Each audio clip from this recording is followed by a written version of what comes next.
Hello everyone, I'm Radu, I'm your host today, and this time we're going to speak about routing and how we're going to map incoming requests to responses in Vapor. HTTP methods and how we're going to implement those in Vapor. Then we see this concept of routes, how they group together and how we can pass parameters to them.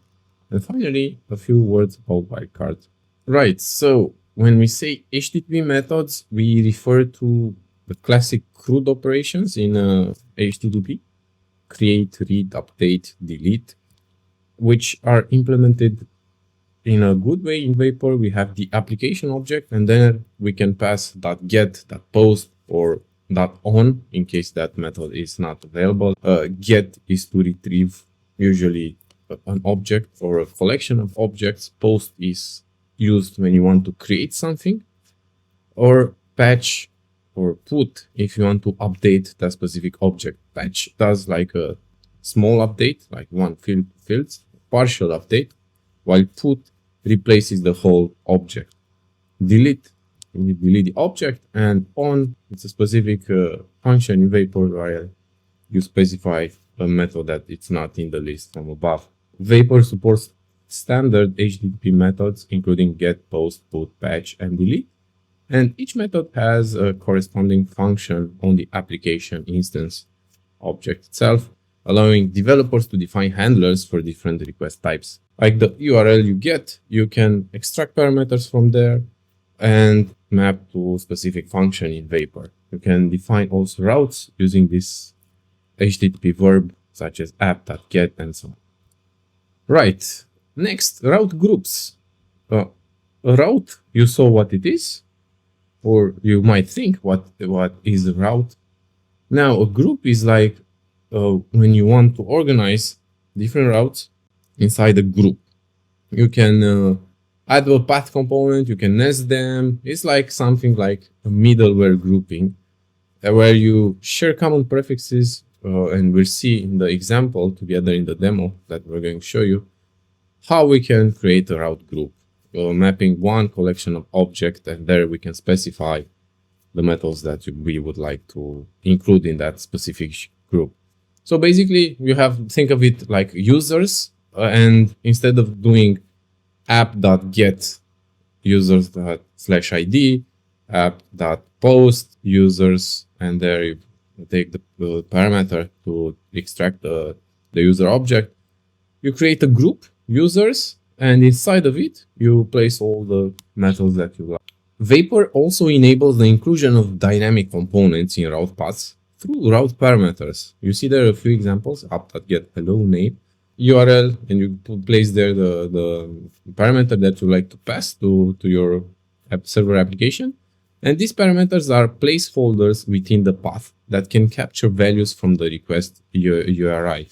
For example, define a route, app.get users, and you place the ID parameter, or as you can see there in the example, app.get hello and name.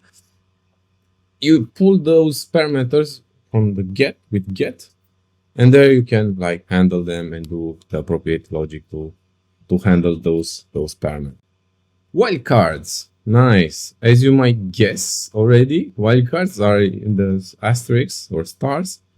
And you use them if you want to map or match a pattern. In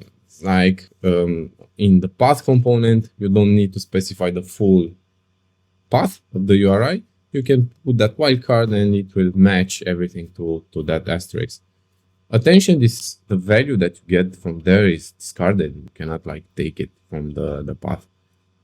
And you also have the catch-all path components, which maps multiple path together after the symbol is placed, the parameter is placed there.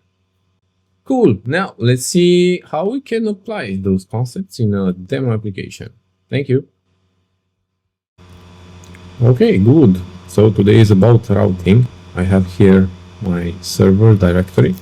If I want to open up the server, I just open package.script as we saw in the previous video. Alright, so this is the main endpoint, and it goes to the routes, and here we list down the routes. We have one .get, and it will return this string. It works.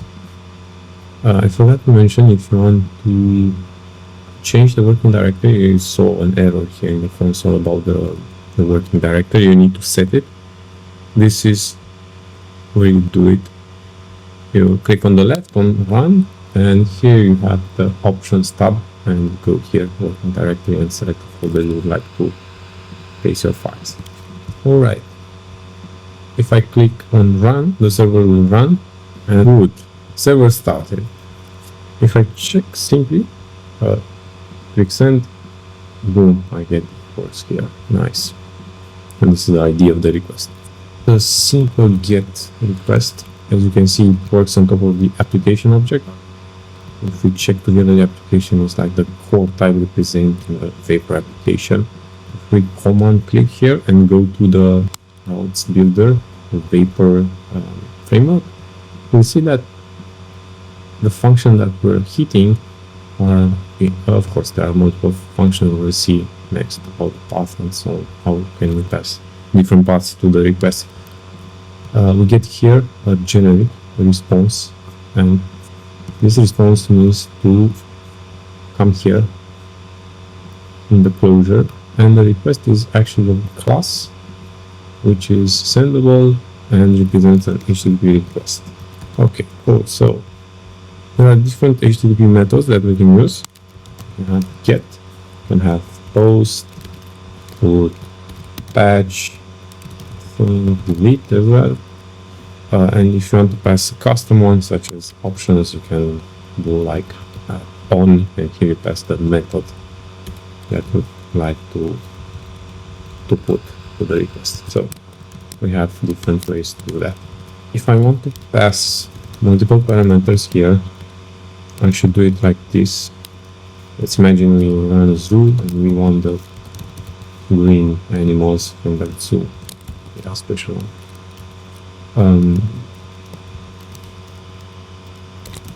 Animals on the zoo. Or you can specify here the parameter to send, so it's type string. If I go in, it won't work because we have the declared closure is incompatible, so we have a string here. But if I return 100, I should get the type correctly. So there's no need to put here. Okay, if I stop and run again, $1, go to Postman, and I want to green. And here you see we have the green animals from the zoo.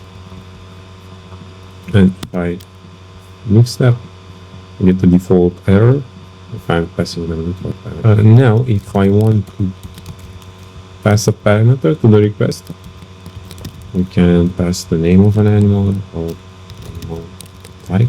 I don't know. Let's imagine this. And return the animals that like having this kind of type. We can take the parameter and put it into a variable here, like so. We do request by parameters, and here we pass get, and it should be the exact one that puts the parameter. And you can say here that of type, and here we can pass the animal type.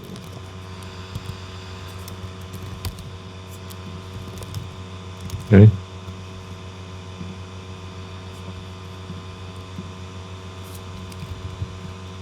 So we had an error. We need to pass in here. Okay, say request in.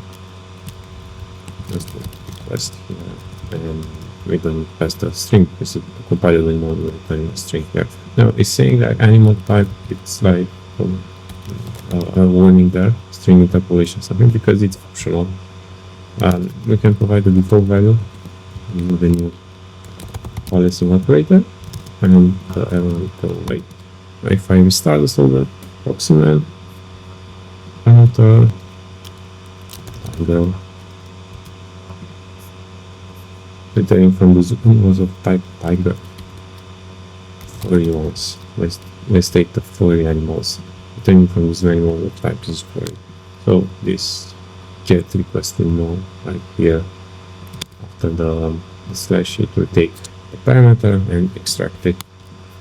Of course, we can debug it if we want directly in Xcode. We can put a breakpoint here. Maybe we see here the threads. Also do like imp objects to see more stuff about the request. Here I'm seeing the headers and meta information. I can also check parameters if I want. I see here like key value pairs, some other variables. Wildcard, I can go zoo, animals. You can see here. To these asterisks here. And here we can say all other animals.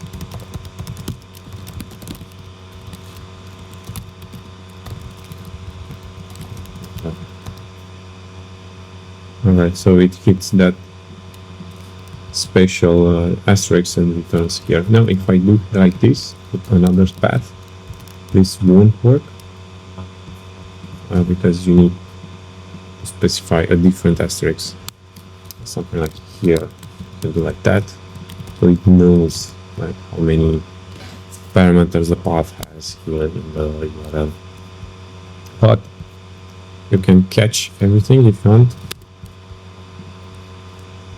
by using this thing called catch-all wildcard, and you can say get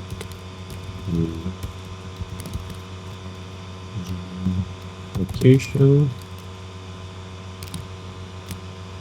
and you can say put 2 asterisks here, and we can return something routes, whatever. And if I go location B, C, D, E, G, and I click send, I see like unmatched routes. So everything that goes here after it will return here. They're also quite nice because you can place this like at the end of your sequence. You can do that. Have like dynamic path, and you need to see some kind of a regex. You can place it here. Totally fine.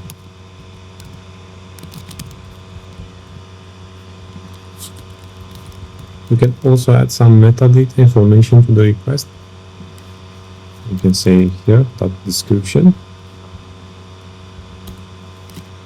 and we can like provide some information about what we're doing here, which is doing.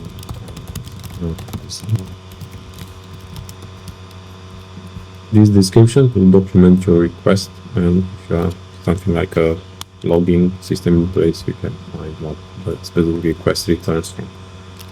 Cool. Route groups. Route groups are quite nice. You can group together a few requests under one domain or one folder. I have to repeat, as you can see here, get zoo, get zoo, get zoo. You can create a zoo group, and inside that group you can launch a request. Add that group. And here we can place zoo. And inside zoo we do our request.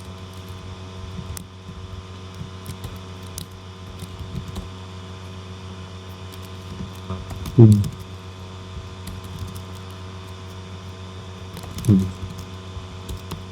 can do get humans, say humans here. Okay, let's insert that. We can post something. Let's try also post. Here, so let's put place a request parameter in that D. You can take that parameter from the post request. Now place breakpoint and animal ID here. And as you can see, we don't need to specify here in the list of the parameters zoo anymore. We just have the group, and inside the group we can initiate our requests.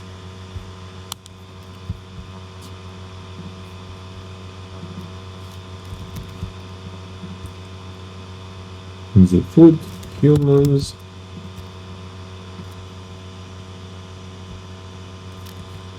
You can pass the parameter here, don't forget it's post and outlook. And this is the basics of the routing thing. It's nice to print everything and see what are the routes. You can see them also when we create some kind of logging, and you can see them. Works perfectly fine. You see them here. Thank you for watching and see you around.